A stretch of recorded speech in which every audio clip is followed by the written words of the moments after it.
My name is Avis Thornton, and at 68 years old, I never expected to be sitting in a fancy law office signing away my family's obligation to care for me. My son James looked concerned, but my daughter-in-law Stephanie couldn't hide her smirk as I signed the family care waiver. She always underestimated me, treating me like I was just a burden, just a retired teacher with nothing to offer. Little did she know that 1 week later in that same office, our lawyer would reveal my true net worth in front of everyone. The look on her face was worth every penny. Let me know where you're watching from in the comments. And if you want to hear how I quietly stood my ground against family who thought I was worth nothing, hit that subscribe button now.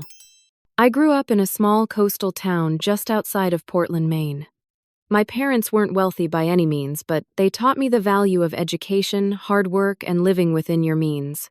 Those principles guided me through college, where I earned my teaching degree, and through the 40 years I spent educating third graders at Lincoln Elementary. Teaching wasn't a path to riches, at least not the kind most people think about, but it filled my life with purpose and joy. I met my husband Harold during my second year of teaching. He was an investment advisor at a local bank, smart as a whip with numbers, but humble to his core. We married within a year, and while Harold made a good living, we both agreed on a simple lifestyle. We lived in the same 3-bedroom colonial house for our entire marriage, drove sensible cars until they couldn't run anymore, and put every spare dollar into savings and investments. Harold had this saying, "Wealth that shouts is wealth that disappears." He believed in building security quietly, without flash or show. While our friends upgraded to bigger houses and luxury cars, we stayed put and watched our investments grow. Harold handled our finances with remarkable skill, diversifying in ways I barely understood at the time. We had our only child, James, 3 years into our marriage.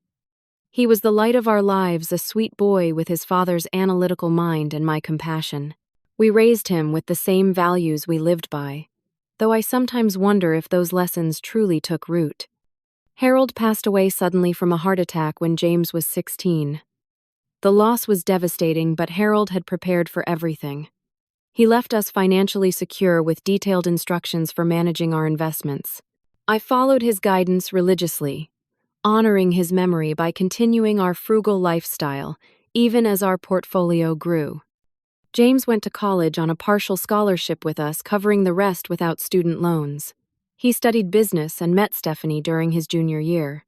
From the first time he brought her home, I sensed she had different values than our family. She was beautiful, ambitious, and very focused on appearances. Stephanie came from a family that displayed their wealth proudly. Her father owned a successful car dealership, and they lived in what I would call a showpiece home. Everything about them seemed designed to broadcast success. When she first visited our modest home, I noticed her evaluating glances, the slight downturn of her lips, as she scanned our dated kitchen and practical furniture. Despite my reservations, James was smitten. They married a year after graduation, and I tried my best to welcome Stephanie into our family. I wanted James to be happy, and if Stephanie was his choice, I would respect that. 8 years into their marriage, they blessed me with my grandchildren, twins Emma and Ethan. Those two became the center of my world after they were born. Despite the growing tension between Stephanie and me, I made every effort to be present in my grandchildren's lives. They were bright, curious, and affectionate children who seemed genuinely happy during their visits to my home. Over the years, Stephanie's attitude toward me became increasingly transparent. To her, I was just a teacher with a modest pension living in an outdated house. She never said it directly, but her comments carried clear implications. "This neighborhood has really gone downhill, hasn't it, Avis? Have you ever thought about moving somewhere more appropriate for a woman your age? That sofa must be 20 years old, I guess. When you're on a teacher's pension, you make do with what you have. The twins are used to organic everything. I brought some groceries since I wasn't sure what you'd have available." Each comment stung, but I never corrected her assumptions about my financial situation. Harold and I had always been private about money, and I saw no reason to change that approach. Besides, I believed character revealed itself most honestly when people thought you had nothing they wanted. James tried to mediate when he noticed the tension, but he was caught in an impossible position. He would call me privately to apologize for Stephanie's behavior, but never stood up to her directly. I understood his conflict, though it hurt to see my son so easily influenced by his wife's perspectives. Mom Stephanie doesn't mean anything by it. She just expresses herself differently than we do, he would say. Or, she's under a lot of pressure with her job and the kids. Try not to take it personally. I watched as James and Stephanie built a life centered around appearances. Their house in an exclusive neighborhood, their luxury cars, the private schools for the twins, the country club membership, the lavish vacations documented meticulously on social media. Stephanie was particularly fond of designer handbags, accumulating a collection worth more than my car. All of this came to a head 3 months ago when I had a minor stroke. Nothing debilitating, thank goodness, but enough to land me in the hospital for several days and serve as a wake-up call. At 68, I had to face the reality that I wouldn't be completely independent forever. The doctor recommended I start thinking about future care arrangements just to be prepared.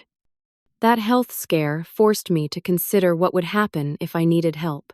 Would James and Stephanie step up? Would I become the burden Stephanie already seemed to think I was? The uncertainty kept me awake at night, and I decided it was time for an honest family conversation. I invited James, Stephanie, and the twins over for Sunday dinner, planning to bring up the topic of my future care needs. I spent the entire day preparing James's favorite meal, beef pot roast with root vegetables and homemade rolls, despite knowing Stephanie would make some comment about the carbs or fat content. Sure enough, when they arrived, her first remark was about the heaviness of the food. "We're trying to cut back on red meat, Avis," she said, serving herself a tiny portion. "Studies show it's inflammatory, but I suppose once in a while won't kill us." James, on the other hand, grinned at the spread and helped himself to a generous serving. "Looks amazing, Mom. Nobody makes pot roast like you do." The twins were excited about the rolls, each taking 2 and slathering them with butter before Stephanie could intervene. 8-year-olds aren't particularly concerned with dietary restrictions after all. We made it through most of the meal with pleasant conversation about the twins' school activities and James's work.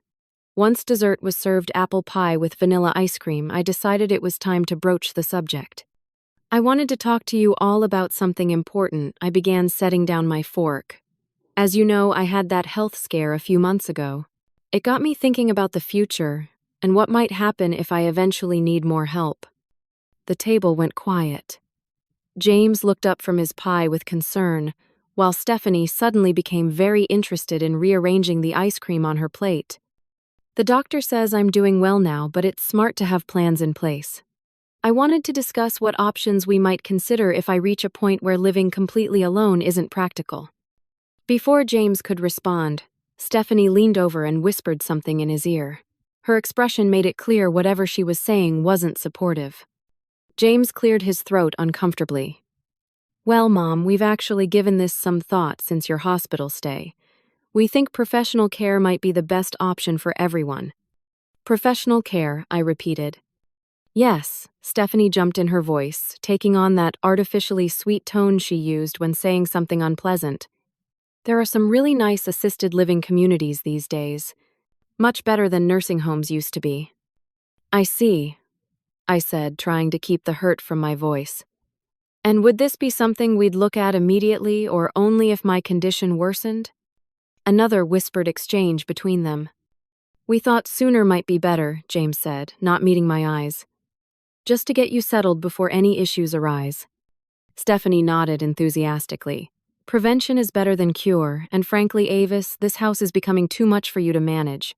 All these stairs, the yard work, the maintenance, it's a lot for someone your age. Our place is just so limited on space," she continued, without pausing for my response. "We've converted the guest room into a home gym, and with our busy schedules, it would be difficult to provide the level of care you might need. Professional facilities have trained staff available 24/7. And they have activities," James added quickly. "Social events, outings. You wouldn't be isolated." "Do these places accept Medicare patients?" Stephanie asked, as if this were a perfectly normal question. "Because long-term care insurance is so expensive, and with your teacher's pension." The implication was clear. They assumed I couldn't afford quality care and they weren't willing to help financially or otherwise. Before I could respond, Ethan looked up from his dessert with confusion. Why can't Grandma just live with us? We have that big bonus room nobody uses. Yeah, Emma chimed in. Grandma could have my room and I could share with Ethan. Stephanie's face tightened. That's very sweet, but grown-up decisions are more complicated than that. Grandma needs special care that we're not qualified to provide. I don't need special care yet, I pointed out quietly. The doctor was just suggesting I plan ahead. Exactly why we should get everything arranged now, Stephanie said firmly, before it becomes an emergency situation. The conversation continued in this vein for another 20 minutes. With each passing moment, the message became clearer. My son and daughter-in-law had no intention of including me in their future plans. I was a complication they wanted to solve efficiently and preferably economically. Throughout the discussion, I maintained my composure, asking appropriate questions about these facilities. They were so eager to research for me. Inside, though, my heart was breaking. Not because I necessarily wanted to live with them, but because they seemed so determined to distance themselves from any responsibility for my well-being. After they left with promises to email some brochures, I sat alone in my quiet house. The leftover food still on the table, the twins' hastily scribbled drawings they'd made during dessert, the echo of their goodbye hugs still fresh. I allowed myself to cry, then really cry for the first time since Harold died. That night I barely slept, replaying years of similar subtle rejections from Stephanie and increasingly from James. The dismissive comments about my career, my home, my lifestyle, the way holiday gatherings gradually shifted away from my house to theirs, where everything could be controlled to Stephanie's standards. The declined invitations because they were too busy only to see social media posts of them at some event or restaurant the same day. By morning, I had cried myself dry. In the clear light of day, I made a decision. If they wanted to be absolved of responsibility for me, I would give them exactly what they wanted, but on my terms. The next morning, I called Thomas Blackwell, Harold's longtime friend and our family attorney. Thomas had managed our legal and financial affairs for decades, helping Harold set up our investments and handling his estate after his passing. Unlike most of our friends, Thomas knew exactly what our financial situation was. Avis, good to hear from you, he said warmly. It's been too long. How are you doing? I've been better, Thomas, I admitted. I've had some health concerns recently, and I need to update my will and create some proper care directives. He immediately offered an appointment for the following day.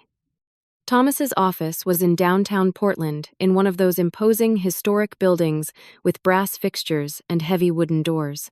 Despite visiting many times over the years, I always felt a bit intimidated by the grandeur. As I was getting ready to leave for the appointment, my phone rang. It was James. Mom, Stephanie and I were talking about your situation, and we think we should be part of the conversation about your future plans. Do you have some time this week to sit down with us? I hesitated, then made a split-second decision. Actually, I'm heading to see Thomas Blackwell right now about updating my will and healthcare directives. You're welcome to join me if you'd like. There was a pause on the line. Thomas Blackwell, Dad's old attorney. Yes, he's been handling my affairs since your father passed. Another pause. Give me the address. Stephanie and I will meet you there. When I arrived at Thomas's office, his secretary Martha showed me into his private office. Thomas stood to greet me with a hug, looking distinguished as ever with his silver hair and tailored suit. Before my son and daughter-in-law arrive, I should explain the situation. I told him quickly, outlining the dinner conversation and my concerns. Thomas frowned as he listened. When I finished, he leaned forward. Avis, are you sure you want them present for this discussion? Estate planning is personal, and given what you've just told me, I want transparency, I explained. No secrets, no surprises. They've made their position clear about my care, and now I need to make my decisions accordingly. He nodded slowly. I understand. But as your attorney and friend, I want to make sure your interests are protected. Martha knocked to announce James and Stephanie's arrival. The moment they entered Thomas's office, I could see Stephanie taking in the surroundings, her eyes widening slightly at the obvious prestige. The original artwork on the walls, the antique desk, the view of the harbor from the 8th floor windows. This wasn't the modest office of someone who handled simple wills for retired teachers. "James, good to see you again," Thomas said, shaking my son's hand firmly. "It's been years. You were still in college last time you came by." "Good memory," James replied, with a nervous smile. "And you must be Stephanie. I've heard so much about you." Stephanie smoothed her designer blouse and extended her hand. "All good things, I hope. I don't believe Avis mentioned you manage her affairs." Since before Harold's passing, Thomas confirmed gesturing for everyone to sit. Now Avis has asked me to help update her will and establish some healthcare directives in light of her recent health concerns. For the next hour, Thomas guided us through a comprehensive discussion of advanced directives, healthcare proxies, power of attorney, and living wills. James asked thoughtful questions throughout, while Stephanie remained unusually quiet, studying Thomas with calculating eyes. Finally, Thomas brought up the subject I knew was coming. "There's one more document to consider given your concerns about future care arrangements. It's called a family care waiver." "What's that?" Stephanie asked, suddenly interested. "It's a legal document that would explicitly state that James and Stephanie have no obligation to provide physical care, housing, or financial support for Avis, as she ages," Thomas explained carefully. "It essentially absolves adult children from what might otherwise be a moral or even legal responsibility in some jurisdictions." Stephanie sat up straighter. "That sounds like a sensible precaution, especially since we've already discussed professional care options." "Before we proceed, I want to be very clear," Thomas said, looking directly at me. "This document protects James and Stephanie, not you, Avis. Are you certain this is what you want?" I met his gaze steadily. "Yes, Thomas. If professional care is their preference, I want everything legally clear." "And the inheritance implications?" Stephanie asked, trying to sound casual. "How does this waiver affect those?" Thomas's professional demeanor didn't slip, but I knew him well enough to see his subtle disapproval of the question. "The care waiver and inheritance are separate matters, Stephanie. One doesn't directly impact the other, though. Avis is free to structure her estate however she chooses." "Of course," Stephanie said quickly. "I just want to make sure everything is properly understood." Thomas produced the waiver document and explained each section carefully. Throughout his explanation, I watched Stephanie's expression shift from interest to barely concealed satisfaction. James, meanwhile, looked increasingly uncomfortable. "Do you have any questions before signing?" Avis Thomas asked. "No," I said quietly. "I understand completely." As I signed my name on the document, Stephanie let out a small laugh quickly disguised as a cough. When I looked up, she was smiling. "Smart decision," she whispered to James, not quite quietly enough. "This protects everyone." Thomas witnessed and notarized the document, his face professionally neutral but his eyes concerned as they met mine. "I'll file this today. Would you like to continue discussing the updates to your will now, or schedule another appointment?" "Another appointment would be better," I said, suddenly feeling drained. "There's a lot to consider." "Understandable." Thomas nodded. "Martha can help you find a time that works." As we prepared to leave, Stephanie touched my arm with false affection. "This is such a relief, Avis. Now we can focus on finding you the best care facility without any confusion about expectations." I simply nodded, maintaining the quiet dignity that had carried me through decades of teaching unruly children. Some skills never leave you. Back home alone in the house where Harold and I had built our life together, I finally allowed myself to feel the full weight of what had happened. The hurt was physical, a pressure in my chest that made it hard to breathe. I made myself a cup of tea and sat in Harold's old armchair, the one I could never bring myself to replace. "What would you do, Harold?" I whispered to the empty room. Memories flooded back. Raising James after Harold died when our son was just 16. Working extra tutoring jobs to afford the SAT prep classes James wanted. Draining my personal savings against Harold's investment advice to help with James's college apartment when he complained about the dormitory. The second-hand car we bought him for graduation. The generous contribution to his and Stephanie's wedding, despite Stephanie's mother's comment that it was sweet of us to help with what we could afford. I reached for the phone and called my sister Barbara in Arizona. Unlike me, Barbara had never married or had children, pursuing a career in academia instead. We were different in many ways, but she was the one person who always told me the unfiltered truth. They said what Barbara exclaimed after I recounted the dinner conversation and lawyer meeting. "And you just signed that waiver, Avis. Sometimes you're too nice for your own good." What was I supposed to do? Force them to take care of me someday? "No, but you don't have to make it so easy for them to abandon their responsibilities," she huffed. And that, Stephanie, I never liked her, you know. Always looking down her nose at everyone while wearing those ridiculous shoes that cost more than a month's rent. Despite everything, I laughed. Barbara had a way of cutting to the heart of things. "What about James?" she continued. Just sitting there letting his wife dictate how his mother should be treated, Harold would be so disappointed. That stung because I knew it was true. He's caught in the middle, Barb. "He's a grown man, with a spine made of jelly," she retorted. "So what are you going to do now?" That was the question, wasn't it? As we talked, something shifted inside me. The hurt began transforming into resolve. I had spent my life caring for others, supporting them, putting their needs first. Perhaps it was finally time to ensure my own security and honor the financial legacy Harold had worked so hard to build. "I'm going to make some changes," I told Barbara, starting with my will. After our call, I spent the next few days researching charitable foundations focused on education and literacy. I looked into educational trusts and how they worked.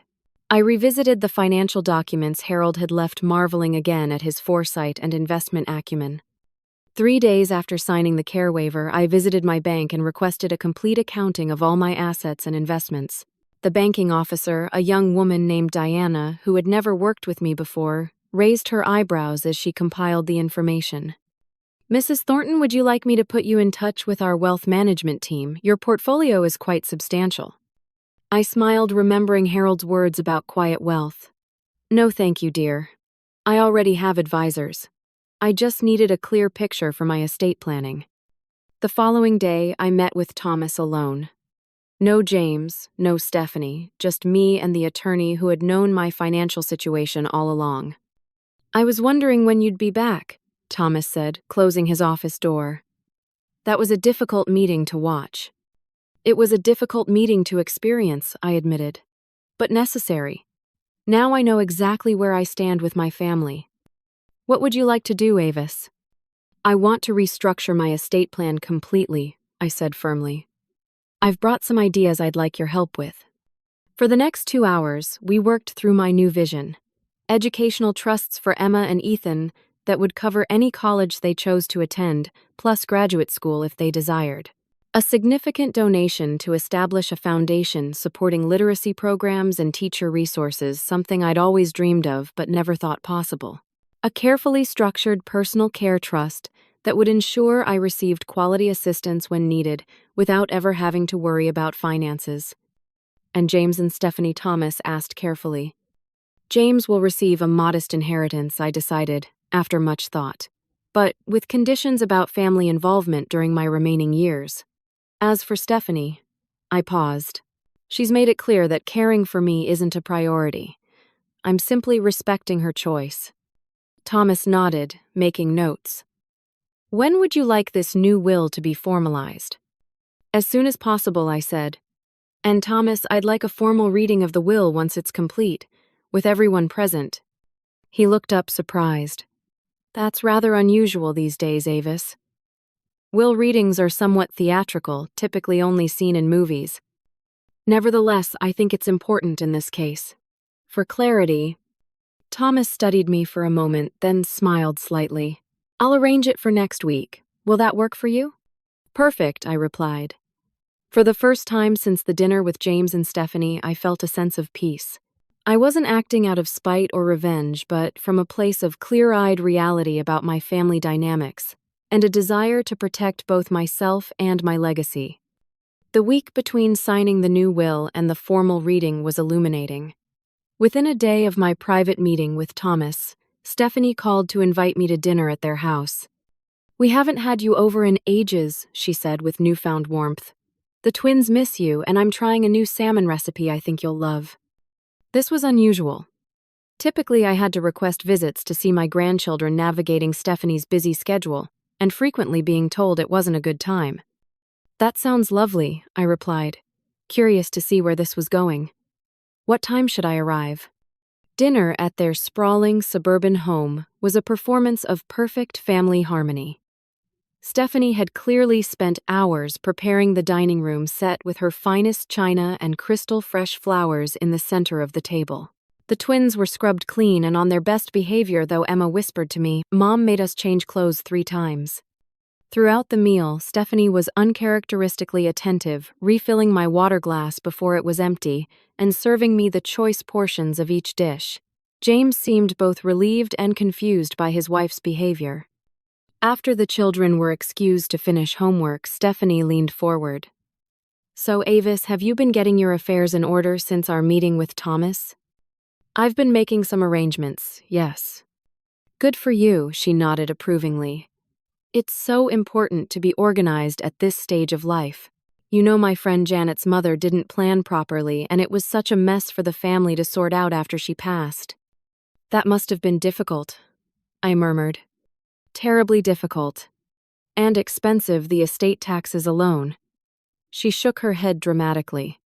"I've been reading about how proper estate planning can significantly reduce the tax burden on beneficiaries. So thoughtful when parents consider that aspect." I sipped my water, saying nothing. "James and I were thinking," she continued, when I didn't take the bait, "that we could help you organize your finances. James has an excellent financial advisor through his firm, very experienced with retirement accounts and estate transitions." "That's kind of you, but Thomas has everything under control." Stephanie's smile tightened slightly. "Of course, but Thomas is from Harold's generation. Financial strategies have evolved considerably since then." Before I could respond, James jumped in. "Mom, we've also been talking about your living situation. That house is so big for just one person, and the market is excellent right now for sellers." "Is it?" I asked mildly. "Absolutely," Stephanie confirmed eagerly. "Properties in your neighborhood are being snapped up by developers.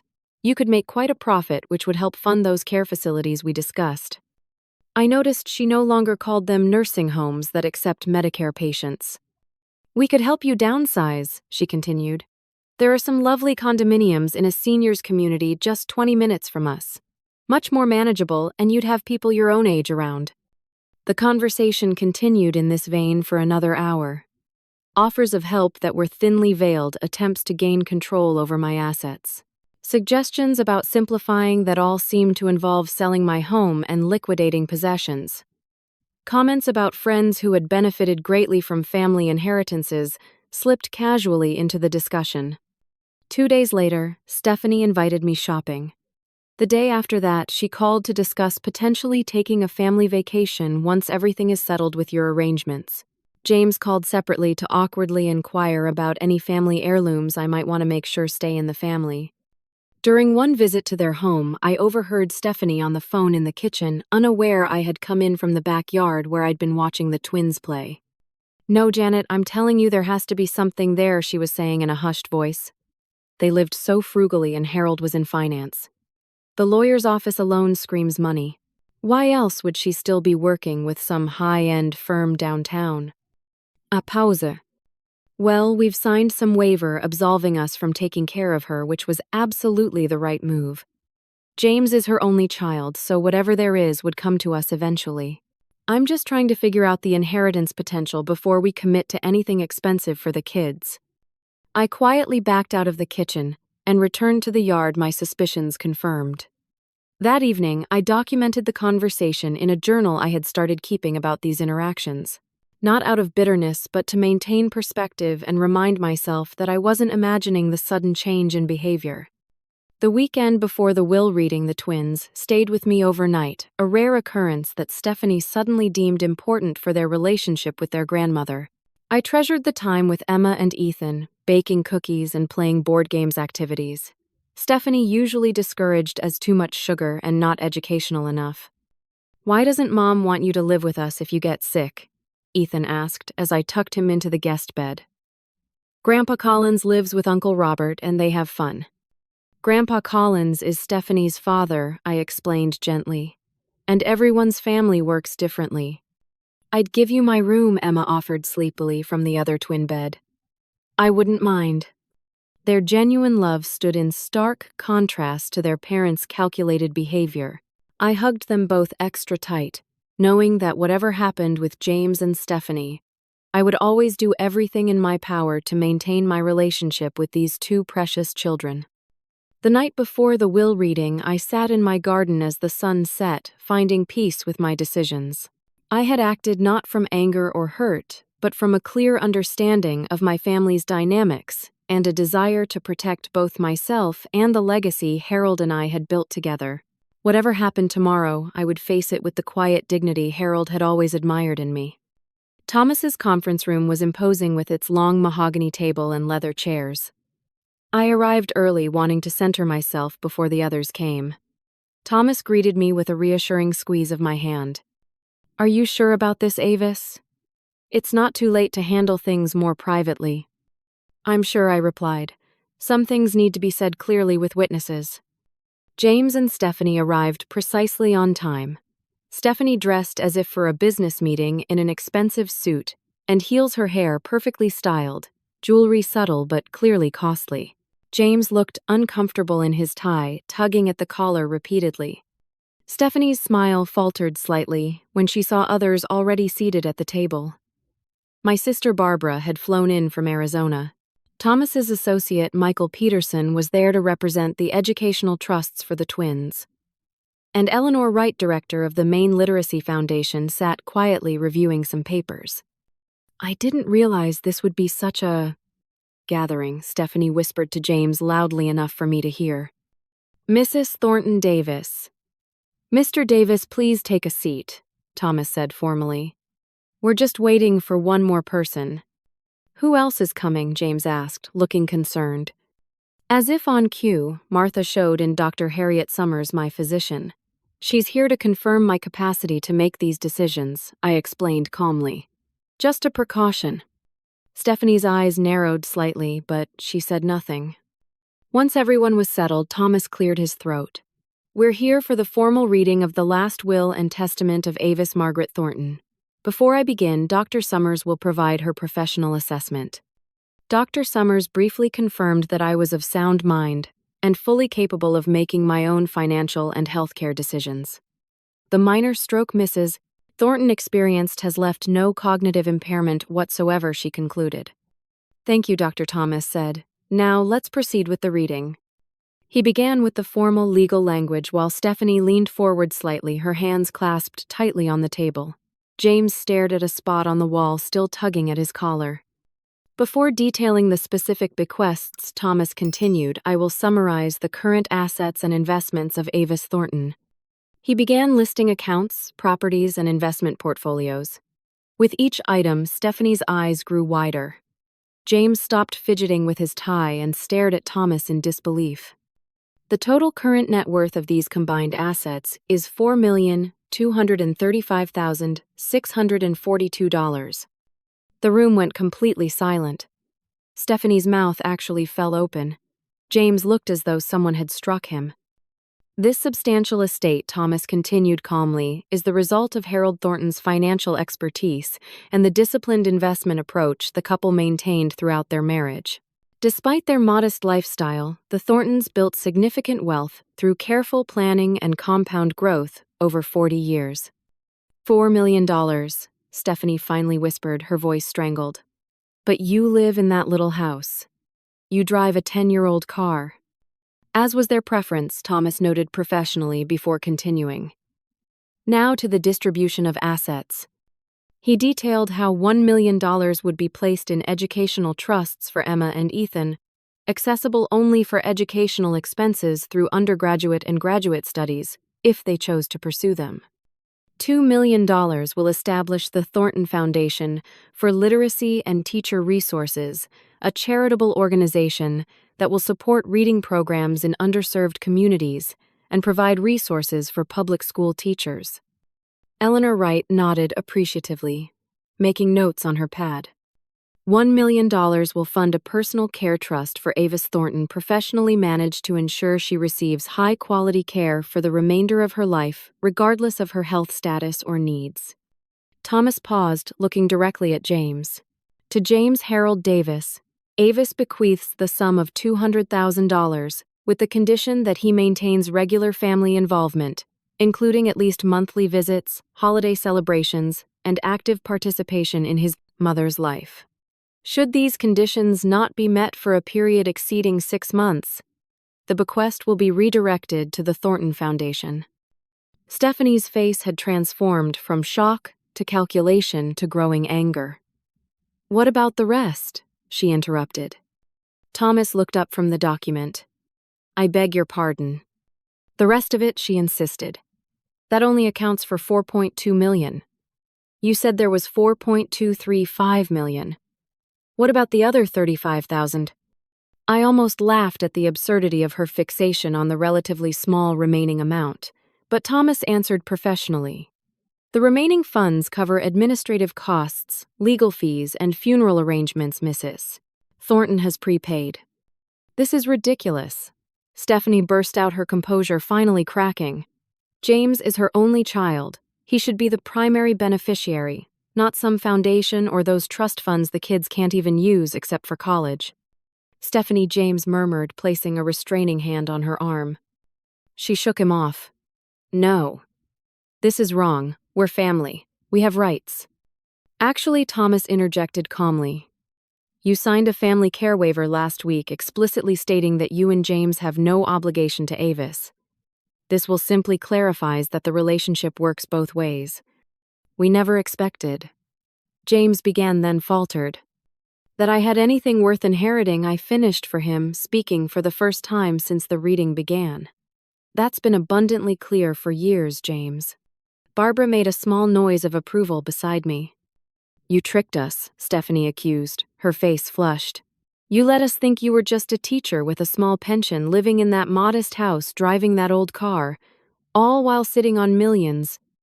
"I never said anything about my financial situation one way or the other," I pointed out. "You made assumptions."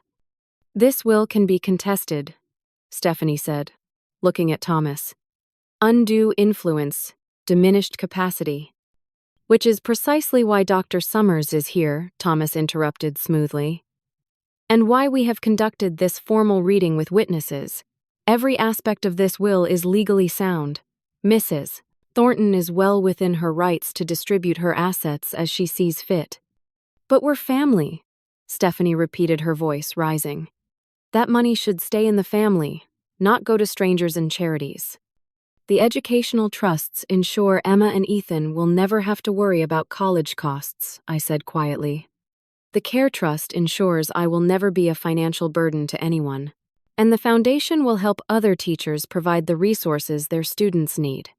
I'm honoring my family and my profession with these choices." I looked directly at James. "I've signed the care waiver as requested. I've also ensured my grandchildren's education and my own care. The family obligations are now clear on both sides."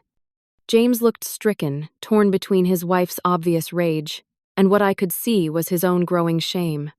Stephanie grabbed her purse and stood abruptly. "This is not over," she declared, storming toward the door. At the threshold, she turned back. "James, are you coming?" My son sat frozen for a moment, conflict evident on his face. Finally, he stood. "I need to think," he said, not looking at either of us. "I'll call you later, Mom." After they left, the room remained silent for several moments. Barbara reached over and squeezed my hand. "Well done, sis." Eleanor Wright approached me.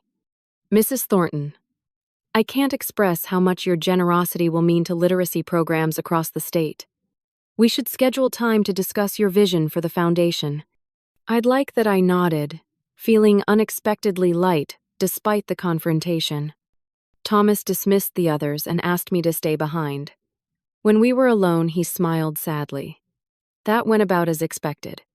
"Yes," I agreed. "But it needed to happen. What will you do now?" I thought for a moment.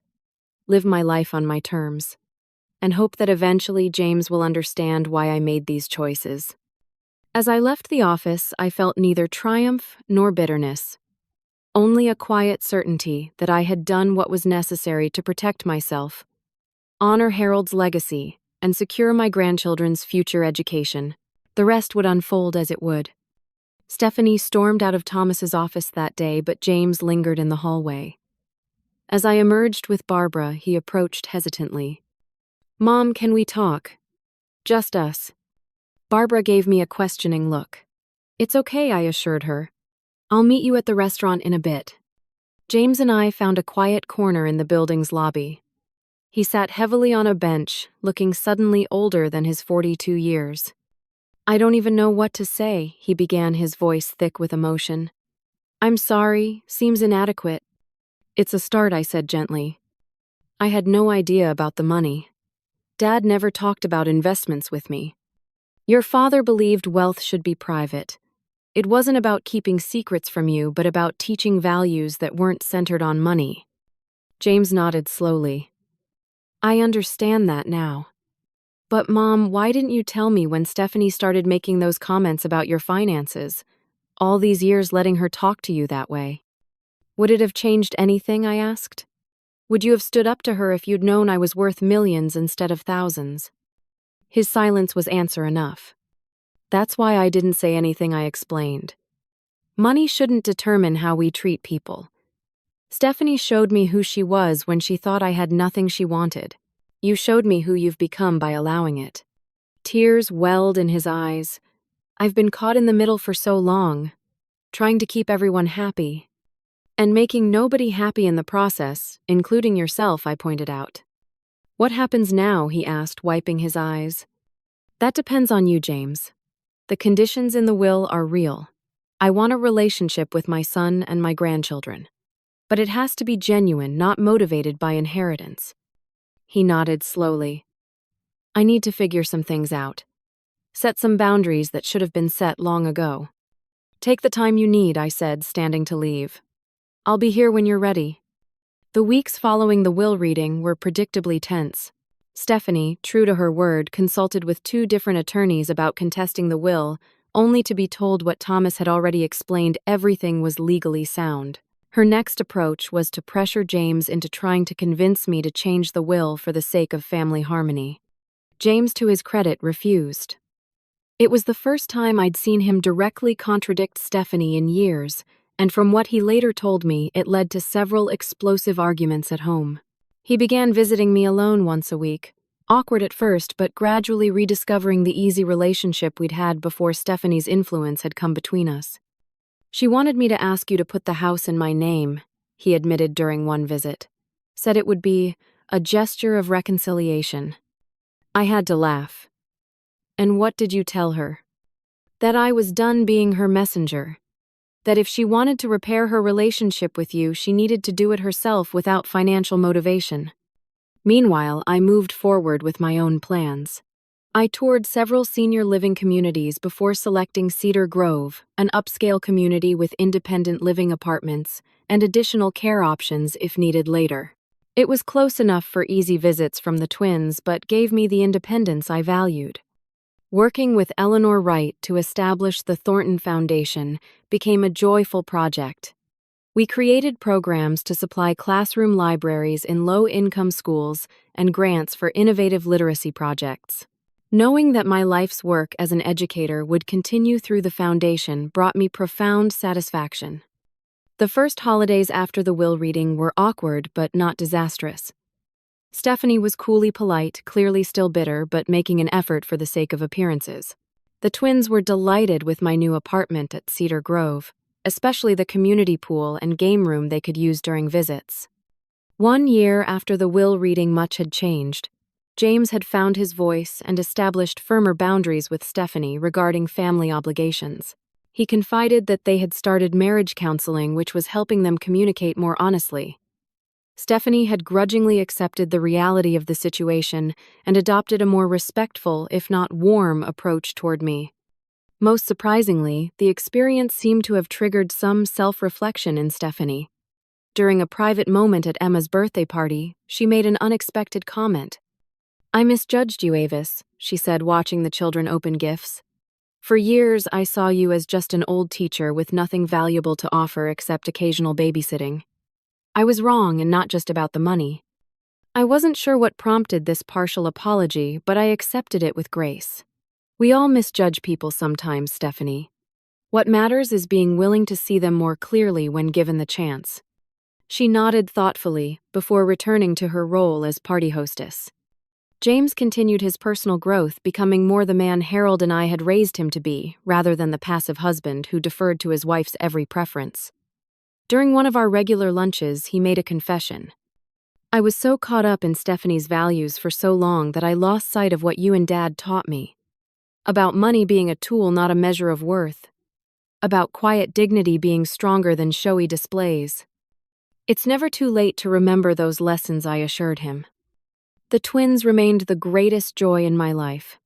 Emma and Ethan visited regularly, unaffected by the adult conflicts that had briefly swirled around them.